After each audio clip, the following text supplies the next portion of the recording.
Selain harus pinter masak, pinter ngurus rumah, pinter ngurus anak dan suami, mama-mama tuh katanya juga harus pinter ngurus diri sendiri. Oke, kali ini aku mau bikin konten ngurus diri sendiri. Hai, halo Bunda, apa kabar? Jumpa lagi dengan aku, Mami Arta Justin. Jadi mama-mama memang harus serba bisa ya. Nah, kalau kemarin-kemarin aku bikin kontennya itu selalu di dapur, seperti masak, nyapu, ngepel, nyuci piring, jemur pakaian. Kali ini aku mau bikin konten yang beda. Aku mau bikin konten catok rambut dulu ya. Karena katanya mama-mama itu selain harus bisa ngurus rumah, juga harus bisa ngurus diri sendiri loh. Supaya apa? Ya, supaya cantik lah. Biar nanti suami kita tuh seneng lihat istrinya terlihat cantik. Terus kita juga bisa percaya diri. Siapa sih yang nggak mau cantik? Aku rasa semua wanita pasti pengen terlihat cantik. Sekilas info aja, rambut aku nih sebetulnya rontok parah bun. Jadi untuk perawatan rambut, di sini aku pakai hair tonic dari Mustika Ratu dan vitamin rambut. Jadi sebelum aku catok rambut tuh biasanya aku kasih dulu vitamin ke rambut aku supaya rambut aku nggak rusak. Baru nanti aku mulai catok rambutnya. Tapi di sini aku nggak mau kasih tutorial catok rambut ya bun, karena aku juga belum terlalu paham bagaimana cara catok rambut yang benar. Jujur catokan rambut ini jarang banget aku pakai. Kalau ada acara-acara tertentu aja, dan kalau nggak males baru aku pakai catokan rambutnya. Jadi kalau Bunda mau tahu tutorial cara catok rambut yang baik dan benar, langsung aja cek di YouTube. Di sana banyak banget konten-konten tentang cara catok rambut yang baik dan benar. Kalau aku ini masih amatir bun, jadi nggak usah dicontoh ya. Ini cuma buat konten random aku aja sih sebenarnya. Ya hitung-hitung biar ada yang beda gitu dari konten-konten aku yang sebelumnya. Tapi tetap ditonton ya bun video aku, supaya aku semangat buat videonya loh. Oke, jadi ceritanya tadi aku sudah keramas ya bun. Setelah rambut aku setengah kering, baru aku semprotkan hair tonic Mustika Ratu ke kulit kepala. Pijatnya pelan-pelan aja, yang penting meresap dan bikin kulit kepala lebih rileks. Kalau rambut sudah benar-benar kering, baru aku pakai serum atau vitamin rambut. Vitamin rambutnya aku olesin di batang rambut aja bun, gak sampai ke kulit kepala. Pakainya juga sedikit-sedikit, yang penting rambutnya kelihatan lebih halus dan gak kering. Setelah semua selesai, barulah rambut aku catok. Cara catoknya juga biasa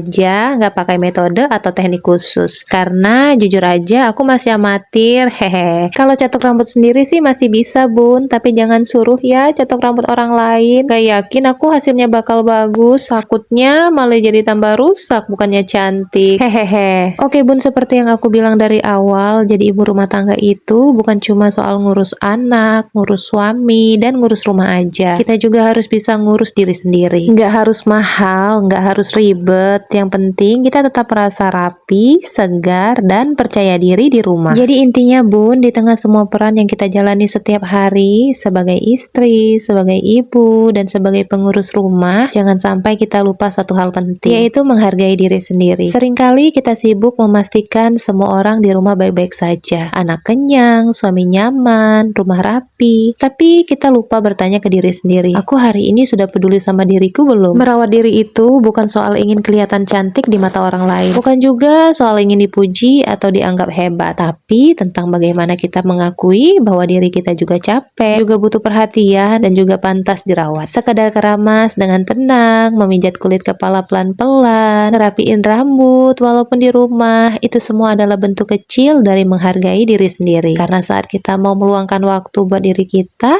itu tandanya kita sadar kalau diri kita berharga. Dan ibu yang merasa dirinya berharga akan lebih sabar, lebih tenang, dan lebih kuat menjalani hari-harinya. Jadi jangan pernah merasa bersalah ya bun, kalau sesekali kita ingin merawat diri. Karena menghargai diri sendiri bukan egois, tapi cara kita tetap waras, tetap utuh, dan tetap bahagia menjalani peran kita sebagai seorang ibu. Dan ingat ya bun, menghargai diri sendiri itu bukan sesuatu yang harus ditunda. Nantilah kalau anak sudah besar, nantilah kalau rumah sudah rapi, karena kenyataannya waktu itu jarang benar-benar datang sendiri. Kitalah yang harus mencurinya sedikit demi sedikit di sela-sela kesibukan. Oke, demikianlah video dari aku. Hari ini aku udah selesai catok rambutnya. Terima kasih yang udah nonton.